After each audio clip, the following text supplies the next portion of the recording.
Vocês podem ler na sua casa, quando acabar a reunião, leiam Marcos 16, vai contar a história de depois da crucificação de Jesus. Então, Jesus ele foi crucificado numa sexta-feira. Então, na quinta-feira, foi a quinta-feira de Páscoa. Naquela quinta-feira, Jesus ele se reuniu com os discípulos e falou: olha, vai na frente e vai ter um homem em tal lugar, e lá você conversa com ele, ele já vai estar com um quarto para alugar, para fazer a cerimônia da Páscoa. Ele tem um lugar que ele aluga, como se fosse um salão, como esse, para alugar no espaço. E ali ele já separa, aluga, e quando chega com os discípulos, já está tudo pronto, e eles começam a organizar para fazer a Santa Ceia. Que na verdade a Santa Ceia era uma ceia, era um jantar comum, só que era um jantar especial porque era noite de Páscoa.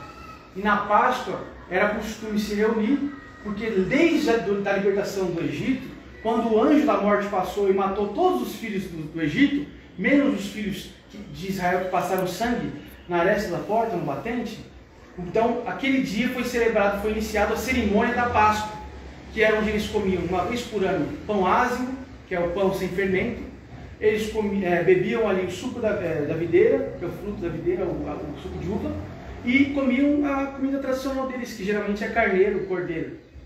Então era uma tradição, e eles ali liam as Escrituras, relembrando, agradecendo a Deus pelo grande livramento que eles receberam. Porque quando Jesus morreu na cruz, na linhagem de Jesus nós também morremos, porque nós temos a mesma linhagem espiritual de Jesus. Nós, pela fé, nos tornamos filhos de Deus. Glória a Deus. Então quando Adão pecou, todo mundo que tem o mesmo DNA de Adão, ou seja, toda a humanidade pecou junto com Adão. E assim foi passando de geração em geração. Então naquele dia, teve a última reunião da Páscoa. Ali foi onde Jesus ele começou a dizer: olha, um de vocês vai me trair. E aí, de João 13 em diante, ele começa a explicar para eles, porque eles ficam muito curiosos. Mas como assim um vai trair? Como assim? Aí Jesus fala: hoje é a última noite que a gente toma suco de uva, que a gente janta, come juntos. Da próxima vez que a gente se reúne para comer, vai ser em glória no céu. E eles ficam com muitas perguntas para fazer. Mas qual o caminho? Como eu vou saber o caminho? Eles perguntam, a gente vai lendo ali João 14, João 15. E eles falam: eu sou o caminho, a verdade e a vida. Ele começa a responder as perguntas deles. Mas ali, antes de ele começar a tirar as dúvidas, ele fala para Judas, já possesso por Satanás: vai e faz o que você tem que fazer. E aí então ele passa algumas horas respondendo as dúvidas deles, fazendo ali o último discurso dele só para os discípulos. Então ele chama os 11, porque Judas já saiu, e fala: vamos para o monte. Quando eles chegam no Monte das Oliveiras, eles param ali no pé do monte. E ele fala para os discípulos: fiquem aqui, e vai subir comigo só Pedro, vem também João e Tiago. E eles sobem os 4, e quando eles chegam no cume do monte, o Monte das Oliveiras, ele tinha muitas azeitonas. A oliveira é uma árvore que ela dá azeitona.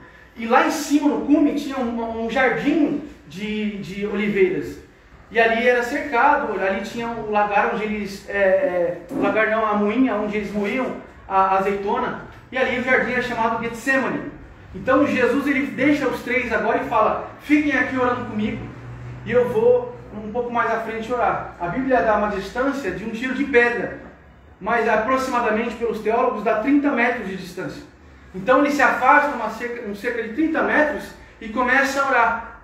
Eu imagino que Jesus se ajoelha e começa a chorar, porque ele sabe o propósito dele, porque ele entende o que ele tem que passar.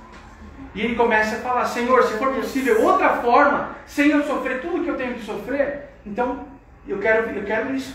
Se não tem outro jeito, se eu tenho que passar por isso, então seja feita a sua vontade. Eita Deus! E esse é o exemplo que o nosso mestre deu pra gente. Glória a Deus. Se tem um jeito mais fácil, vamos fazer. Se não tem, então vamos para cima. Eita! Vamos fazer o que tem que ser feito. Glória a Deus! Então, a partir desse ponto, ele vai ser crucificado, ele vai ser traído, O Judas vem com os soldados ali do Sinédrio, que é o templo que tinha ali do sumo sacerdote, e eles prendem então Jesus. Começa então a partir da meia-noite um julgamento escondido de madrugada, porque julgamento de madrugada era proibido. Então, como foi feito às escondidas, ele não teve direito nem a se defender. Então ele passa para Caifás, de Caifás, quando começa a amanhecer, mandam para Pilatos, de Pilatos vai para Herodes, Herodes também não consegue condenar ele, manda de volta para Pilatos. Aí Pilatos fala, não tem culpa de nada, ele é inocente, então vou mandar só ele ser açoitado, ele flagelado, e depois ele volta. Era para Jesus ter sido espancado, mas ele foi flagelado. Pelo flagelo romano, foi mais de 2.000 cortes no corpo, mutilações. Aí ele volta dilacerado, quase sem sangue, porque nós temos cerca de um pouco mais de 3 litros de sangue no corpo. Ele perdeu quase tudo, então a gente começa a perder a consciência, começa a ter aqueles flashes de memória. E Jesus provavelmente esgotado, passando um julgamento terrível. Agora eles chegam e falam, olha, ontem foi Páscoa, hoje é sexta, amanhã é Sabá, Sabá é sagrado, não podemos crucificar ninguém. Páscoa é sagrado, não pode crucificar ninguém, tem que ser na sexta. Então aquele dia, naquela sexta, estava marcado para morrer 2 criminosos e o terceiro era Barrabás. Então eles mandaram fazer uma cruz na segunda-feira para matar Barrabás e aqueles 2 criminosos. Então eles tiraram as medidas de Barrabás, tiraram a medida deles e fez uma cruz para cada um. Quando chegou na sexta, ele falou assim, é normal soltar um bandido na Páscoa, um ladrão, a gente faz isso para agradar o povo. Então ninguém vai querer que solta Barrabás, porque ele é um arruaceiro, mas Jesus não fez nada para ninguém. Aí ele falou, com certeza vão soltar Jesus. Então ele põe Barrabás, que era o pior dos 3 bandidos, um assassino, e coloca Jesus. Ele fala, quem vocês querem que saia? E eles falam, solte a Barrabás, crucifica Jesus. Então eles começam a clamar que crucifica Jesus. Só que não dá para fazer uma cruz em cima da hora. Então eles pegaram Jesus, deram a cruz de Barrabás para ele carregar, que era uma cruz que não tinha medida do corpo dele. Por isso tem relatos históricos de que o ombro de Jesus não foi quebrado, mas foi deslocado para alcançar o buraco que tinha sido feito para poder colocar o prego no pulso dele, na mão dele. Então ele já estava mutilado, dilacerado, teve que carregar a cruz até o Gólgota, uma subida para o monte, e aí a gente sobe o monte às vezes sem nada, e já fica cansado. Jesus teve que subir carregando a cruz, flagelado, mutilado e com espinhos de 15 centímetros cravejados no seu crânio. Aí então ele é levado até a cruz, crucificado, e em menos de 2 horas ele morre. Quando ele morre, antes de morrer ele fala assim, Pai, em tuas mãos eu entrego o meu espírito. Não emocionado. Glória a Deus. Então ele suspira e morre. Aí um soldado, para ver se ele realmente morreu, enfia uma lança no lado dele, entre as costelas. Ele viu porque ele estava tão desnutrido, tão magro, dava para ver as costelas. Ele enfiou entre uma costela e outra, atravessando o pulmão. Começou a sair água e sangue. Então foi constatado que ele estava morto. Os outros que não tinham morrido, para morrer mais rápido, eles quebram as pernas. Quebrou as pernas dos outros 2 e eles morrem em poucas horas de sofrimento e agonia. Então morreram agonizando. Não tinha ninguém que tinha condição de comprar um sepulcro para Jesus. E não tinha marcado sepultamento para Jesus, porque a cova era para Barrabás. Então, um homem chamado José de Arimateia, ele é um político influente e seguidor escondido, seguidor anônimo de Jesus, para não ser perseguido entre os políticos. Então ele vai escondido, junto com Nicodemos, que era o príncipe daquele ano, e eles vão escondido até Pilatos e falam, olha, nós somos seguidores de Jesus, nós compramos uma cova, compramos aqui linho do melhor qualidade, compramos aqui essências, especiarias aromáticas da melhor qualidade para que o corpo não ficasse fedendo. Era uma tradição deles. Então, Pilatos entregou uma carta autorizando que eles pegassem o corpo de Jesus e vai 2 soldados em escolta, retira o corpo da cruz, tem que tirar os pregos, tem que catar o corpo, enrolar num pano, colocar as especiarias, vai na cova nova que foi cavada dentro de uma pedra, foi comprada para Jesus. José de Arimateia comprou, pagou do dinheiro dele, colocou Jesus naquele lugar, fecharam, e aí os sumos sacerdotes, os supremos sacerdotes daquele ano, falaram, olha, vamos deixar 2 soldados na porta, para que ninguém venha, roube o corpo e fale que ele ressuscitou. Então deixando 2 soldados na porta, para que passasse 3 dias, porque era tradição, era costume, achar que até 3 dias o espírito rodeasse o corpo, podia voltar para dentro do corpo e até 3 dias ele podia voltar à vida. Isso mesmo, até 3 dias. Aí a Bíblia diz, numa profecia, que em 3 dias o templo seria restaurado. Mas o templo não era o templo de Salomão, era o corpo de Cristo. O templo perfeito, sem pecado. Glória a Deus. Glória a Deus. Então, a história que a gente vai ler em Marcos 16, começa falando que no sábado, Marta e Maria saem ao final do sabá. O final do sabá termina às 6 horas do sábado. Acabou o sábado. Começa a madrugada, a partir das 6 horas, a madrugada de domingo. Então, na madrugada de domingo, na primeira vigília, elas saem na rua, ainda tem com a lamparina. Com a lamparina com azeite, elas vão até uma loja que está para fechar, compram ali especiarias, perfumes, voltam para casa e vão descansar, deixam tudo pronto. Aí a Bíblia vai dizer que quando o sol começa a nascer, elas se levantam e ao nascer do sol, pegam tudo e vão para o túmulo.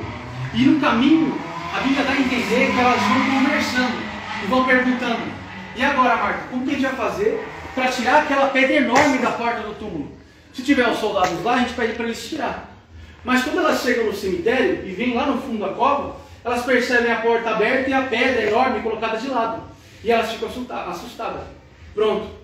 Alguém roubou o corpo de Jesus. Alguém invadiu. Elas começam a ficar preocupadas. E elas vão chegando, e quando elas chegam no lugar, com medo de ter um bandido, de ter alguém lá, um assassino, algum inimigo do Evangelho, e elas dão de cara com um homem, com uma boa aparência, com um vestido longo até o pé, branco. E aquele homem, eu imagino, com uma calma, fala para elas: vocês vieram procurar Jesus de Nazaré, mas ele não está mais aqui. Glória a Deus. E aí Aleluia. elas se assustam e falam: por que vocês estão assustadas? Ele não disse que ressuscitaria ao 3º dia? Ele mandou avisar vocês que ele foi para Galileia e pediu para que eu desse uma ordem a vocês de que fossem avisar os discípulos que fossem encontrá-lo na Galileia. Elas, com muito medo, saem correndo dali, não contam nada a ninguém. E é aí que eu queria começar uma reflexão com vocês, porque o resto da história eu não vou ter tempo de continuar. A reflexão que eu quero fazer é em cima disso, da ressurreição de Jesus. Aleluia. Nós vamos falar sobre 3 cerimônias hoje. A primeira é a cerimônia de iniciação na fé, que é o que a gente chama de aceitar a Jesus. O que é basicamente aceitar a Jesus? Muita gente, de forma equivocada, acha que aceitar a Jesus é confessar com a sua boca: eu aceito, eu creio que ele é filho de Deus. Mas isso é muito mais profundo do que isso.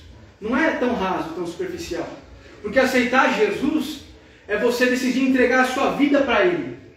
E entregar a sua vida para Ele significa que agora Ele é seu dono. Eita. Significa se colocar Aleluia. debaixo do pastoreio de Jesus. E quando eu faço isso, eu me torno escravo dele. Eu pertenço a Ele. Ele manda e eu obedeço. Então eu não tenho mais vontade, sonho, desejo, ambição, tudo é dele. Se eu quero um carro tal e Jesus não quer me dar, eu não posso questionar. Mas é pecado ter? Não é. Mas às vezes Jesus tem um outro plano. E como eu entreguei minha vida para Ele, eu tenho que confiar nele. Glória a Deus. Aleluia. Embora alguns irmãos não compreendam isso. Tudo bem. Então, entregar a vida a Jesus é você viver para Jesus. E isso é selado ou é confirmado na cerimônia do batismo. O que é a cerimônia do batismo? Não é só entrar na água e sair. Tem gente que fala: quando você entra na água e sai, o pecado fica na água. São tantas coisas pequenas e superficiais que não tem nem sentido. Essa cerimônia, ela tem um peso espiritual e tem um peso simbólico. Espiritual, porque você está declarando diante de toda a congregação que você aceitou a Jesus, ou seja, entregou a sua vida para Ele e agora pertence a Ele. Glória a Através Deus. da imersão, e ao sair das águas você faz menção à morte e ressurreição de Cristo. Ou seja, eu morri com Jesus e ressuscitei com Ele. Você está dizendo assim: eu morri e não vivo mais. Aí quando você levanta é como se você dissesse: mas Cristo vive em mim. Glória a Deus. Não vivo mais eu, Aleluia. Cristo vive em mim. Agora a minha vida que eu vivo é para a glória de Jesus. Então, quando você faz a cerimônia do batismo, você tem que ter consciência de que é uma cerimônia de arrependimento. Eu me arrependo de ter nascido pecador, eu me arrependo dos pecados que eu cometi e tudo. Porque até se ofender é pecado. Então essas 2 cerimônias são muito importantes. Só que arrependimento não é remorso, não é se sentir culpado pelo pecado. A culpa é remorso. Eu posso fazer algo errado com você e me senti culpado por isso. Eu estou com remorso. Está pesando a minha consciência. Agora, arrependimento é mudança. Por quê? Porque arrependimento vem da palavra hebraica techuvá. Techuvá significa voltar à origem, regressar à origem. E que origem é essa? A origem do pecado. Mas, bispo, se eu nasci pecador, como eu vou voltar para antes de pecar? Se eu já nasci em pecado? É simples. Quando seu pai ele arrumou o primeiro emprego, você arrumou o primeiro emprego com ele, porque você vivia através da semente dele. Quando Adão pecou, todos nós pecamos juntos, porque nós vivíamos através da semente do DNA de Adão. E quando o DNA dele foi passado para o próximo filho, nós vivíamos em Sete, nós vivíamos em Caim. Quando Caim matou, os filhos que nasceram de Caim, todos eles viraram assassinos. Todos eles nasceram com esse pecado. E assim por diante. Por isso que a gente fala maldição hereditária, porque o pecado acompanha a linhagem. Então quando a gente entrega a vida para Jesus, Jesus garante perdão. Ele fala, eu sou o justificador. Então, Glória a Deus. lá em Romanos 8 vai dizer, não existe condenação para quem está em Cristo Jesus. Glória a Deus. Aleluia. Então a gente não vai ser condenado com o mundo. Existem dois grandes julgamentos.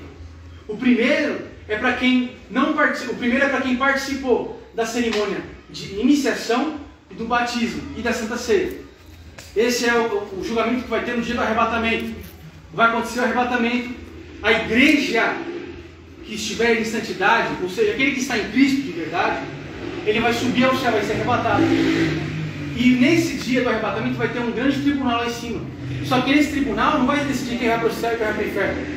Porque a Bíblia diz que quem subir no arrebatamento vai ser salvo. Aquele que está em Cristo não tem condenação. Então vai ser um julgamento de galardão, de recompensa. Você obedeceu, você vai receber recompensa. Você não obedeceu, você não vai receber nada. Vai ser salvo pela graça e misericórdia. Glória a Deus. Depois disso, quem não subiu e é cristão, ou quem não é, vai ter aquela... Por isso que surgiu a frase, quem não vem pelo amor, vem pela dor. Não está na Bíblia isso. Mas essa frase ela foi criada por uma interpretação teológica da tribulação. Então a grande tribulação ela foi interpretada dessa forma por alguns teólogos. De que quem quer ir pelo amor vai subir pela obediência e santidade.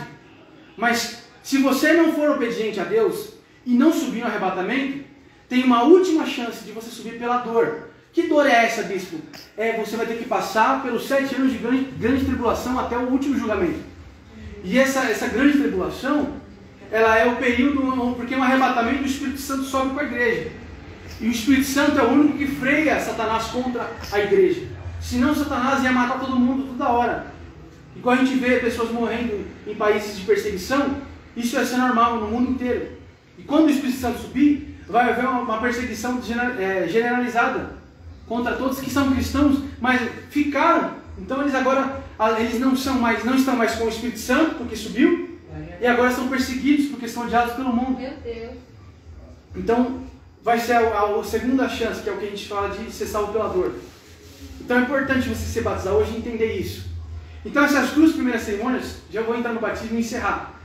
A cerimônia de iniciação, de entregar sua vida para Jesus, e de techuvá, arrependimento, voltar à origem de Adão, antes do pecado, elas são feitas uma única vez, diante de testemunhas. Mas, sozinho no seu quarto, você tem que fazer ela todos os dias pela manhã. Todo dia quando eu acordo, quando você acorda, nós temos que, ou sentado ou ajoelhado, depende muito da sua condição física.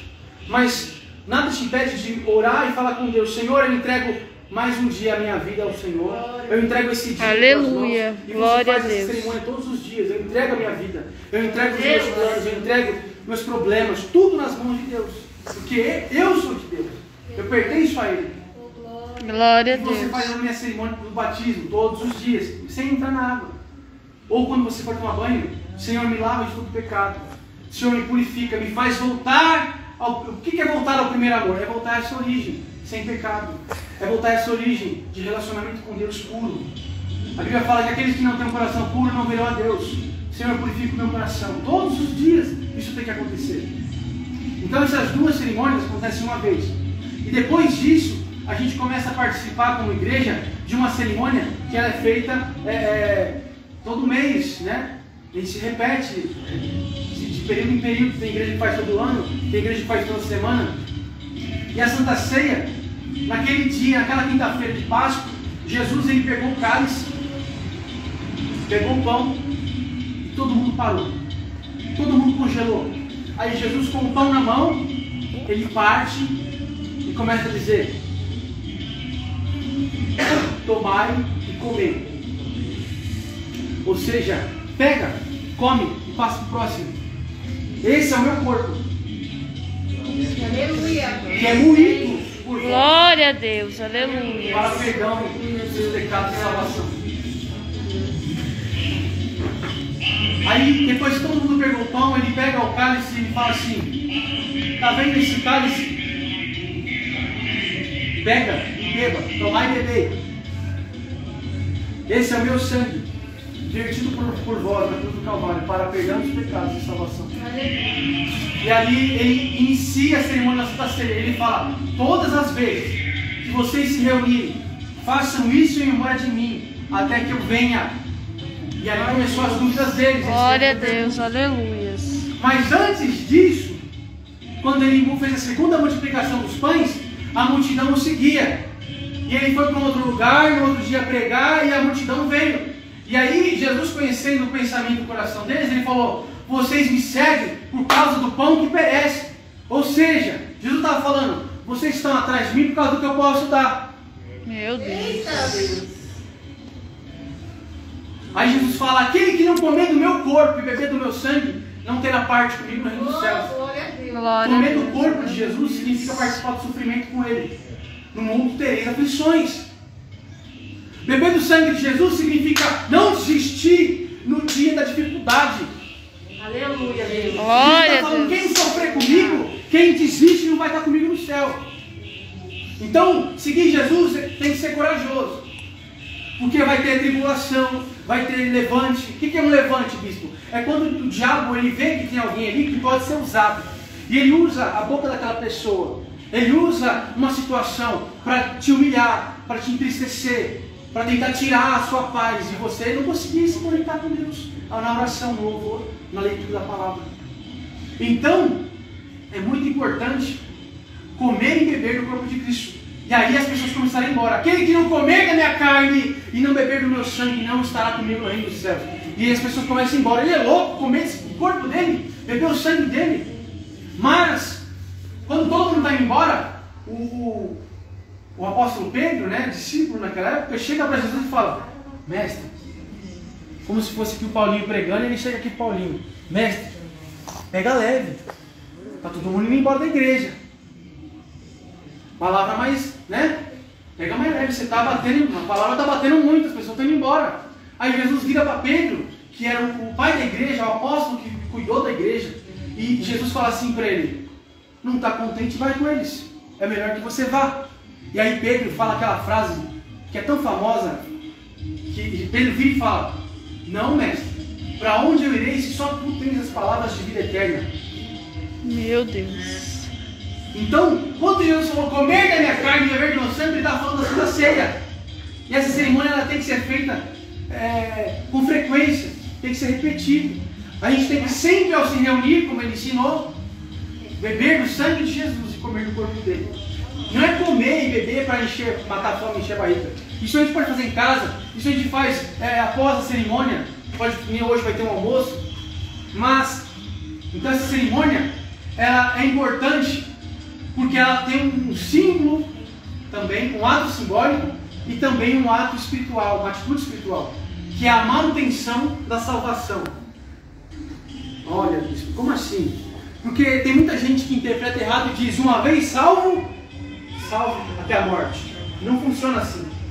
Jesus, lá em Apocalipse, quando ele aparece numa visão para João, ele fala: guarda o que tens para que ninguém roube a tua coroa. Jesus estava dizendo o quê? Aquilo que você recebeu, cuidado para o diabo não roubar. Como assim? Eu te dei a salvação lá na cruz. Mas se você não vigiar e voltar, como a porca lavada volta para a lama, como um cachorro que vomita e come o próprio vômito, ou seja, você parou de pecar e quer voltar para aquela vida, você parou de fazer o que é errado e quer voltar para o erro, cuidado, que o diabo vai roubar a tua salvação. Era isso que Jesus estava falando. Então a Santa Ceia, ela é um ato espiritual, onde eu peço perdão, onde eu me humilho, onde eu choro na presença de Deus, onde eu lembro que eu sou pecador, e ali eu faço a manutenção da minha fé, Glória a Deus. Ali todo mês, toda semana, toda vez que a gente se reúne, a gente fala, Senhor, eu preciso de perdão. Aí a gente lembra da cerimônia do batismo, eu preciso de arrependimento. Me muda, eu preciso voltar à santidade, eu preciso voltar à posição que eu estava. Porque o cristão, tem gente que fala, o cristão nunca mais vai pecar. Não existe isso. O que existe é, o cristão vai viver em santidade, vai fugir do pecado. Assim como José fugiu da esposa de Potifar. Mas se você acontecer de ficar estressado e pecar, Jesus, ele garante que aquele que peca, não peca em paz. Quando ele peca, ele fica aflito. Ele fala, nunca mais eu quero fazer isso. Nossa, eu discuti com a minha esposa. Meu Deus, eu não quero mais perder minha paz, eu não quero mais falar alto, eu não quero mais julgar.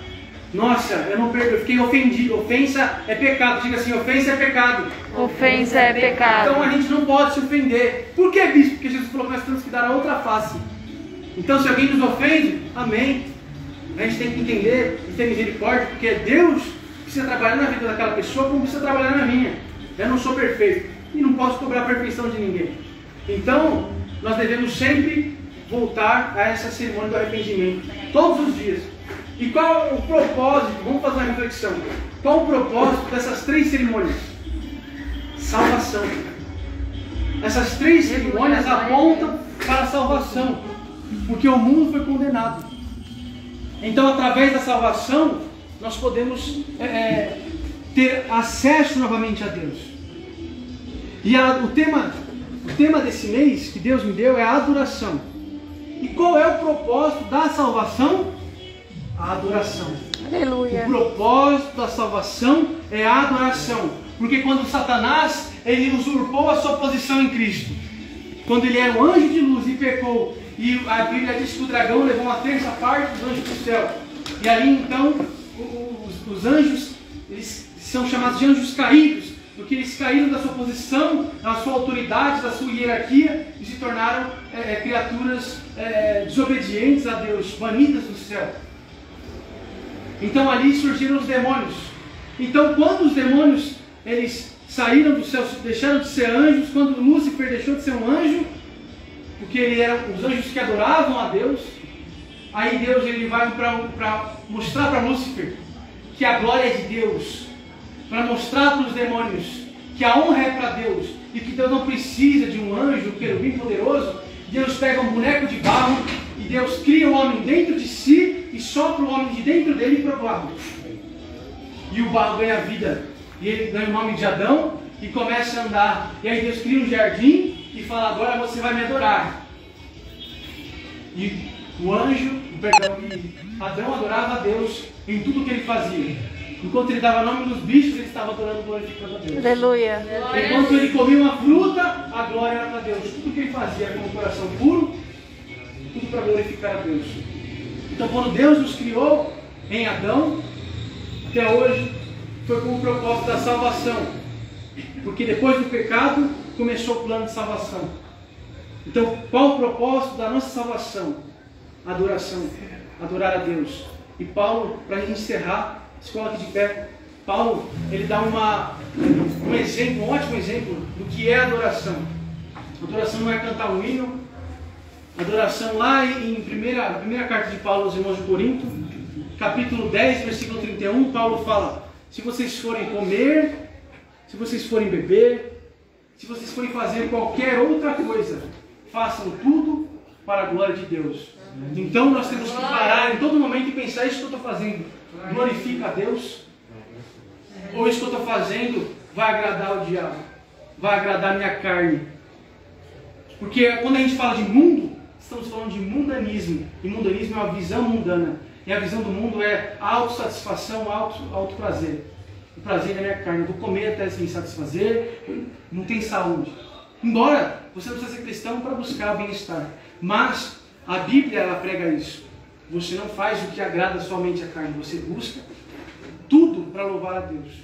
Aleluia, então, glória a Deus. eu queria deixar essa reflexão para os irmãos. Glória a Deus. Porque Amém, Jesus. a Bíblia diz que, para a gente encerrar, Marta e Maria saíram cedinho pelo domingo para ir visitar Jesus achando que ele estava morto.